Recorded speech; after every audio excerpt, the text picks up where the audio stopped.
What's up, guys? It's Dwayne, back again for another video, back again for a reaction, and today is a great, wonderful, beautiful day because it's a Sweden day. Why does Sweden no longer want immigrants? Without further ado, let's get into this reaction. Let's go. In a moment.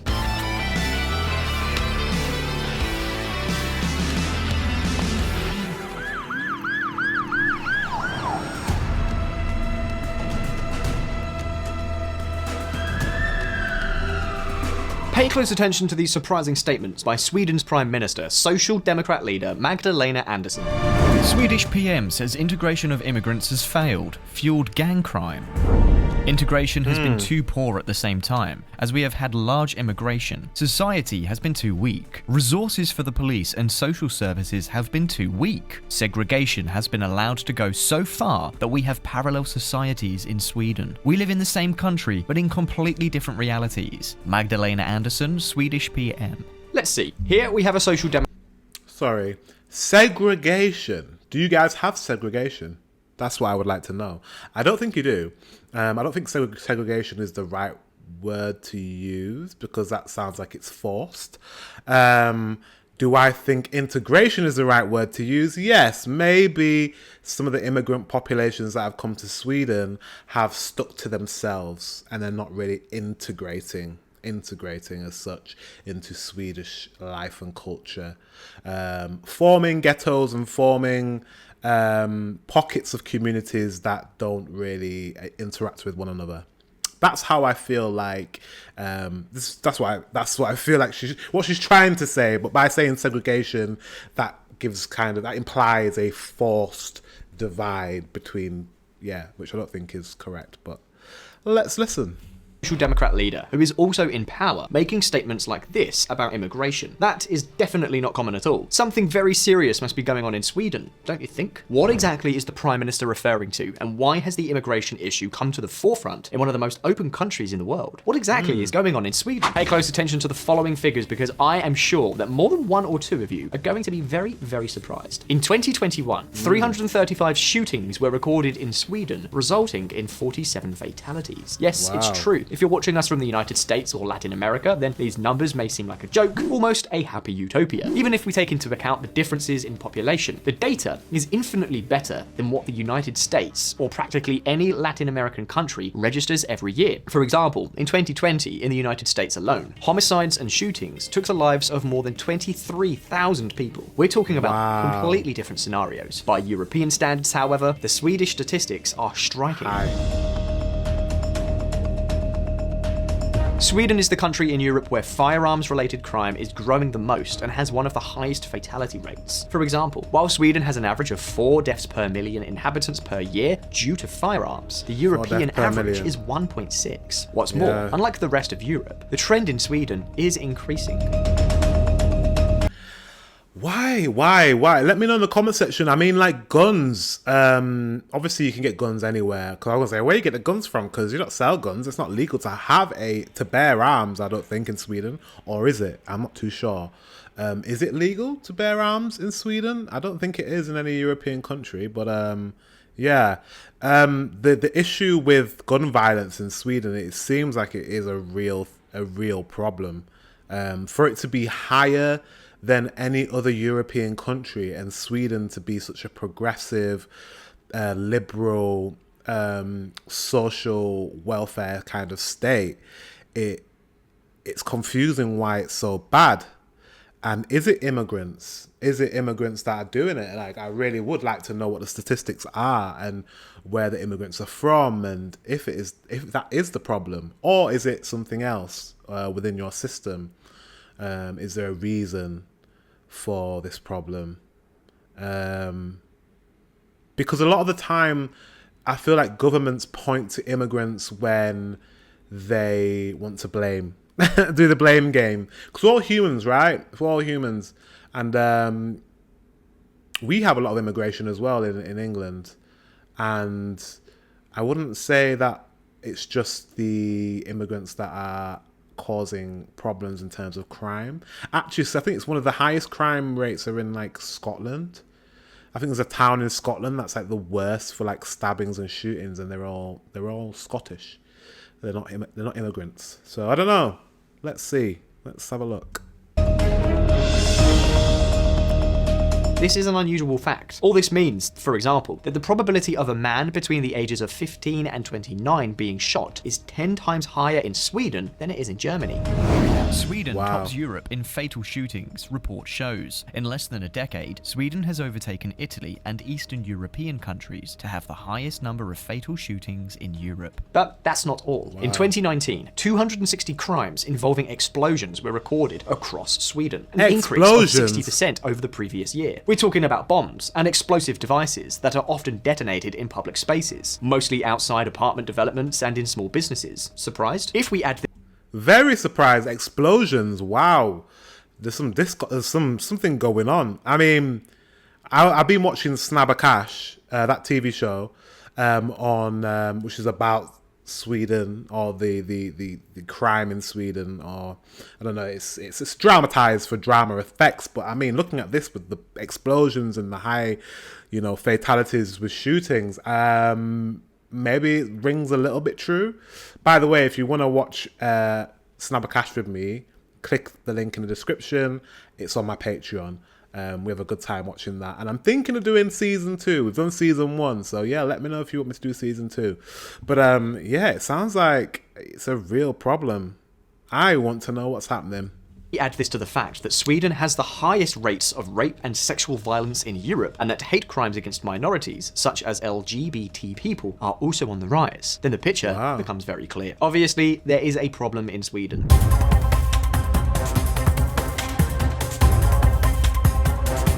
Surprisingly, however, if we look at all crimes, Sweden's crime rate is not particularly high. It is within the European average. In other words, the Nordic country has a particular problem with weapons, explosives, sexual violence, and attacks on minorities. Or, in other words, in the European context, Sweden has a fundamental problem with violent and sexual crimes. And this is precisely why the Swedes are by far the Europeans most concerned about crime. For them, it is already the #1 concern. And this also helps to explain the words of the Prime Minister, Magdalena Andersson, which we saw at the beginning of this video. Issues of greatest concern to citizens, EU 27 versus Sweden 2021. Health. It's not a concern in Sweden. Well, it's a concern, but not as high as the European average. Economic situation. Sweden, they're like, well, you guys are like, we're fine. Inflation, we're fine. Unemployment, not doing too bad. Climate change, Sweden's very big. You guys are big on climate change. That's really, really good, because it's really, really important. And you will be, right? You got Greta's Swedish, right? Government debt. You guys obviously doing okay. Education's really important to you, which is great. Pensions, important. It's a concern, which is interesting. Pensions, fine. Immigration is pretty high. Yeah, it's an issue. Housing's not. Crime is off the charts. Crime is off the charts. Interesting, compared to the European average. Now at this point, the question I'm sure many of you are wondering is, what the hell is going on in Sweden? What on earth could explain such a wave of violence? Well, most of the shootings and explosions in Sweden involve organised crime gangs. And you see, in this Nordic country, 8 out of 10 shootings are related to criminal gangs. The problem that is causing most concern is that more than half, 53% of those sentenced to prison were born abroad. This percentage rises to almost 90% of those suspected of involvement in shootings if we take into account both foreign-born and second-generation offenders. Okay. Visual Politic viewers. Obviously, we do not intend to point the finger at anyone because of their origin in this video. On the contrary, you know that on Visual Politic, we are all for things like freedom of movement. And we think that migratory movements are a powerful engine of prosperity, as long as things are handled correctly, of course. That's why with this video, we want to put forward some factors that can hinder effective integration. And that is how the situation in Sweden can be radically different from countries like Australia, New Zealand, or even the United States. Remember the headline at the beginning of the video? Swedish PM says integration of immigrants has failed, fueled gang crime. Well, Exactly that. So, in order to understand this whole situation, we have to ask ourselves a few questions. Is the rise of violent crime in Sweden really only the fault of immigrants? What responsibility do public authorities, that is politicians, carry here? Where, if at all, has Sweden failed? Well, yeah, because 53%, though high, I agree. What is the percentage of those immigrants that are low economic, low demographic, living in maybe poverty or social welfare or not working? Probably quite high. Especially if you come from, say, you're an asylum seeker, you've come from a country that's a bit war-torn, you come to Sweden, you're starting at the bottom, right? So you probably don't have a lot of money and your education's probably not great. And I think it's more, we should be focusing on what are the demographics of the people that are offending? Swedes and immigrant Swedes. Probably they're all low demographic. Probably they're all on social housing and social welfare. Probably they have issues maybe with mental health, with substance abuse, with violence in the home, sexual violence in the home, single parent household. There's all these other factors that arguably are even more prevalent with these offenders. And them being from another country is probably only a small, well, it's only 50%, but that's not the reason. If it's 50%, that means, or just over 50%, that means the other half are Swedes. Where are these Swedes from? Why are they getting into trouble? How can it be just immigrants if half are Swedes? Do you know what I mean? Do you know what I mean? We have to think about these things. I think there's a lot of things that go into this mix, this gumbo, this soup that creates problems. So governments love to point fingers. They love it. They love it. They love to point fingers. Oh, it's the immigrants. Oh, it's the LGBT people, the trans people. Oh, it's you know, it's them over there. It's not us. It's not us that run the country, and it's not us. It's them. Do you know what I mean? And it works, actually. When you point fingers, it works, because then you have arguments and people start pointing fingers at each other, you know, the people below, and then you're not looking up at the people that run the country because you're too busy arguing amongst each other. Anyways, let's hear what he has to say. Let's take a look.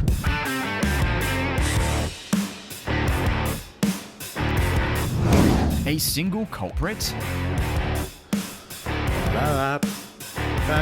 Visual politic fans, in Sweden, there is one key component that links immigration and crime: social exclusion. But wait a minute, before some of you cry out loud, no, we are not going to tell you the usual story that crime is justified exclusively by poverty, and that, therefore, the solution is to give more aid and subsidies of all kinds. This is a very complex issue, in which we are able to find many contributing factors, in which poverty plays a very important role. But if there is a surplus of anything in Sweden, it is precisely public aid and subsidies. In fact, although it may seem contradictory, this excess of public funds may help explain much of the tsunami of exclusion and crime that the Scandinavian country has experienced, at least by European standards. And it's not just us saying this. This is something that even the Social Democrat Prime Minister seems to be starting to be very clear about. Okay. So he's saying that in Sweden, excess. the immigration population receives enormous amounts of public aid, particularly if they are asylum seekers. But there is one benefit that stands out above the rest. It is the child allowance, a benefit that is not exclusive to immigrants. In 1982, when Sweden began to experience very low birth rates, an allowance was created to provide families with a generous income for having children. Okay. And no, we're not talking about a one-off baby check. We are talking about an allowance that every person legally resident in Sweden receives from the month after birth until the child reaches 16 years of age. And under certain circumstances, this allowance can even be extended until the child is 20 years old. So what does the Swedish state offer for each child? Well, basically a subsidy of at least 1,250 krona, which is about 120 euros, or 126 US dollars a month. And do you know what? The immigration policy has many more children on average, so this subsidy is particularly in their favour. But in addition, there are also many other provisions that especially favour them. Take like for example, rental subsidies for large families, or advantages in accessing public housing, particularly when prices are skyrocketing and there is no other way to access housing, or direct subsidies in the case of asylum seekers, among many other programs. But the question many of you may be wondering is, let's see, Josh, what's wrong with all this? What does it have to do with the problem that we're addressing in this video? Well, basically, all these aid programs have direct consequences on the labour market. Let's say that a whole lot more people end up using public assistance as more than a transitory resource. And once again, this is not only coming from us. The employment data, for example, also points to this. And what's more, that data says it clearly. The worst part is borne by women, as many of these subsidies discourage their incorporation into the labour market and their social integration, which can already be complicated in some cultures. For example, according to Eurostat in Sweden, the employment rate of foreign-born women is almost 20 points lower than the rate of women born in the country. On the other hand, these subsidies also foster a false economic stability that causes many beneficiaries not to seek regular jobs, precisely so as not to lose these subsidies. Okay, so what's that got to do with the high, crime rate? Okay, they're getting disproportionate amount of housing benefits, monetary gain from having lots of kids, having big families, being asylum seekers. So they get a lot of benefits in Sweden. Like, it's the place to be if you're an immigrant. So it's very interesting, actually. What I want to know, like, so then why is there such an issue with gun crime? This is interesting. Let me know in the comment section if you already know what the issue is. This is fuel for the creation of informal networks that end up favouring the creation and development of criminal groups and gangs. In the United States and New Zealand, immigrants have higher employment rates than the native-born population. In the case of Australia and Canada, the difference in favour of native-born population is only 3.4 and 1.7 percentage points respectively. In Sweden, however, the difference is almost 15 points. In other words, we're talking about a completely different situation. And that's not all. By reducing employment rates and discouraging many immigrants from seeking formal full-time jobs, it also reduces their degree of integration and reduces their contact with the rest of society. Add to this public housing policies, and the result is a perfect cocktail for the gestation of ghettos, an environment particularly conducive to the development of gangs. And so, in Stockholm alone, there are an estimated 60 organised crime gangs operating throughout the city. The question is there a solution to all of this? What are the consequences of these policies? And what exactly does social democracy... So he's saying because they get so much social support that they don't need to be in the workforce, so they don't need to be they're not going to be integrating with Swedes from a day-to-day basis, and they're staying within their ghettos, like I said earlier, and sticking together, meaning they're not integrating society, meaning that it's that gangs form. But why would gangs form if they're not in poverty? Are gangs forming because they're just bored? If they're not struggling to make money, I guess you're not rich, are you? And people always want what they don't have, right? It doesn't really matter that they're not like in serious poverty. You always want what you don't have, and if you're bored at home and have nothing to do, you're not working, and you want nice things, I get why they could form in that way. I don't know. Democrat Sweden hope to do now? Well, as so often happens, bad policies not only lead to bad results, they also sometimes lead to bad answers, or at least insufficient responses.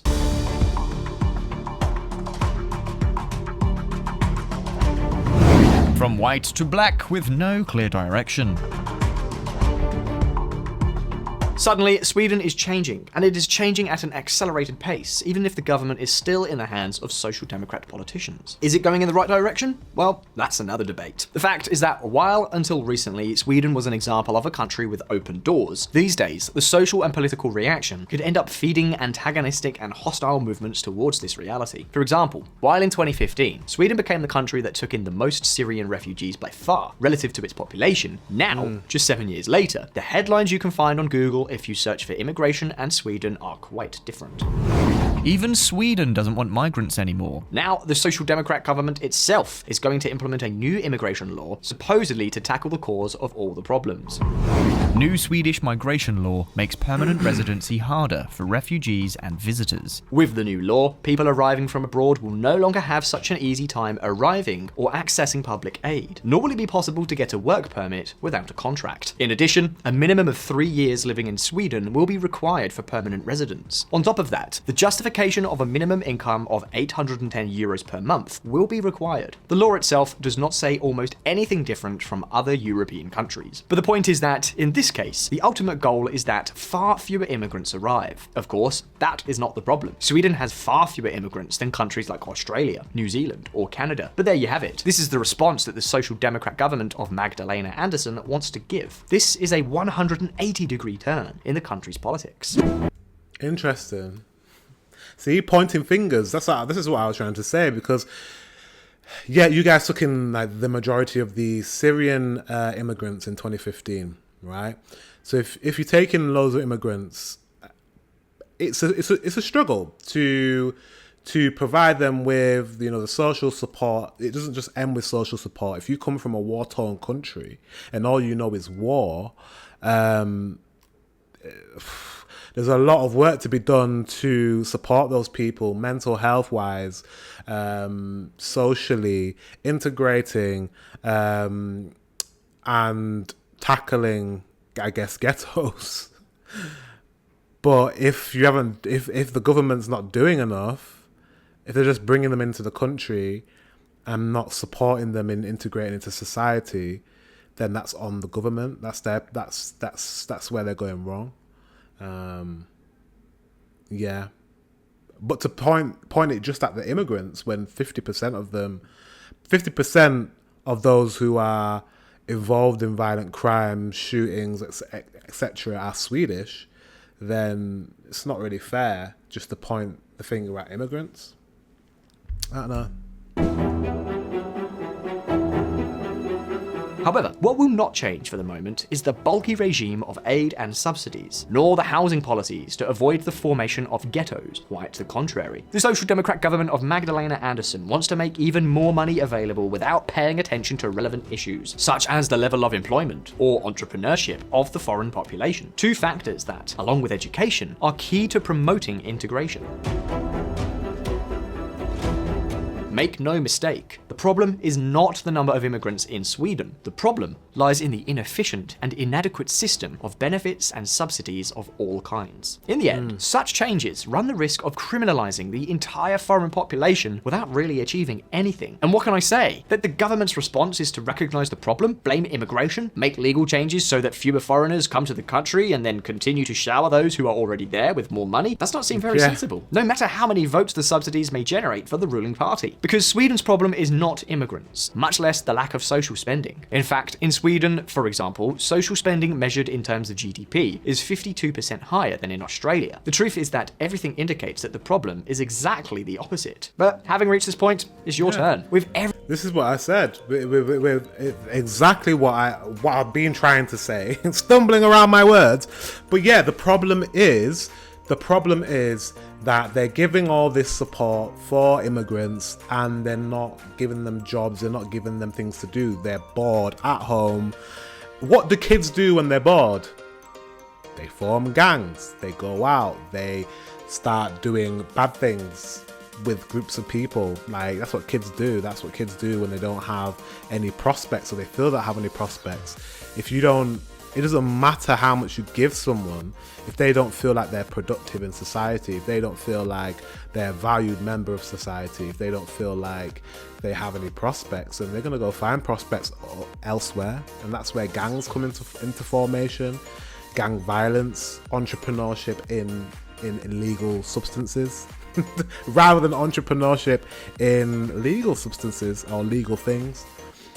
So yeah, they need to look at jobs, they need to look at employment, they need to look at instead of giving people loads of money and loads of things, kind of incentivize them to actually be part of Swedish society. That's the way forward. And it's not the immigrants' fault. It's not. It's difficult. It is difficult. It's difficult. Yeah, it's difficult. Because we have a similar problem in England as well. A very similar problem in England where the government's pointing their fingers at immigrants and not at what they're doing wrong. Anyways, guys, what do you think? It doesn't matter what I think because you guys are Swedish, so you know more than me. I don't live in your country. So let me know in the comment section what you guys think. Thank you very much for watching. Until the next one, I will see you very soon.